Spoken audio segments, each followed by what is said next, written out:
Hello everyone, welcome to my YouTube channel @biology 924. Today I discuss about how to collect blood collection sample. तो blood collection sample कैसे करते हैं। तो blood collection करने के लिए सबसे पहले हमारी कुछ रिक्वायरमेंट्स होती हैं जिनको हमें कंप्लीट करना होता है, जैसे टूर्निकेट, सिरिंज, वाइल्स, ड्राई कॉटन और ग्लव्स। तो आइए स्टार्ट करते हैं ब्लड कलेक्शन कैसे करते हैं। तो सबसे पहले हमें पेशेंट के हैंड्स पर टूर्निकेट बांधना होता है। हम टूर्निकेट को 3 फिंगर्स अप बांधते हैं। 3 फिंगर्स अप बांधने के बाद हम पेशेंट की वेन को फील करते हैं कि हमें कौन सी वेन क्लियर चमक रही है।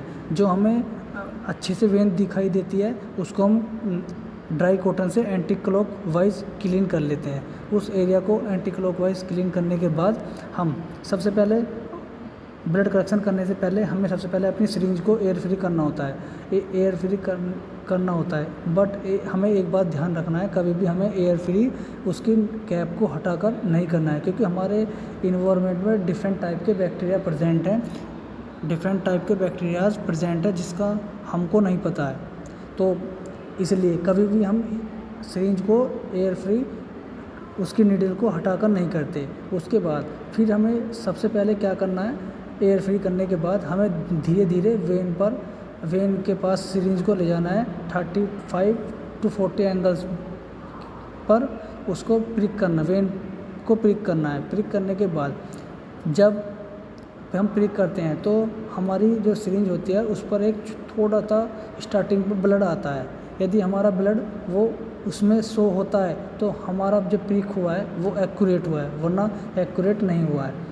तो यदि जब हमारा एक्यूरेट वो उस पर प्रिक अच्छा हुआ है, ब्लड आ रहा है, तो हम क्या करते हैं, हम धीरे धीरे ब्लड को कलेक्ट करते हैं। ब्लड जब हमारा सिरिंज में ब्लड कलेक्ट हो जाता है उसके बाद हम क्या करते हैं, सबसे पहले हम पेशेंट की टूर्निकेट को खोलते हैं।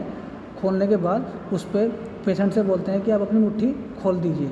उसके बाद हम क्या करते हैं, सबसे पहले हमें वेन पर जहाँ से हम ब्लड कलेक्ट कर रहे हैं उस पर हमें एक कॉटन रखना होता है। कॉटन रखने के बाद उस पर हम धीरे धीरे से नीडल को बाहर निकालते हैं।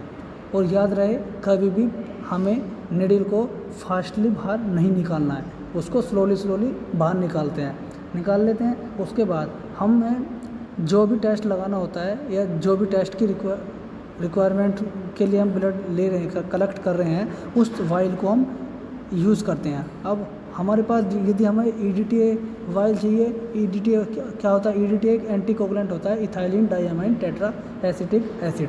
अब हम उसमें क्या करेंगे, वेन ब्लड लेंगे और ब्लड को उसमें फिल कर देंगे। फिल कैसे करते हैं, फिल हम कभी भी फास्टली नहीं करते, धीरे धीरे करते हैं, वरना यदि हम फास्टली करेंगे तो इससे हमारी RBC जो है वो डैमेज हो सकती हैं। तो फिर हम उसमें ब्लड कलेक्ट कर देंगे।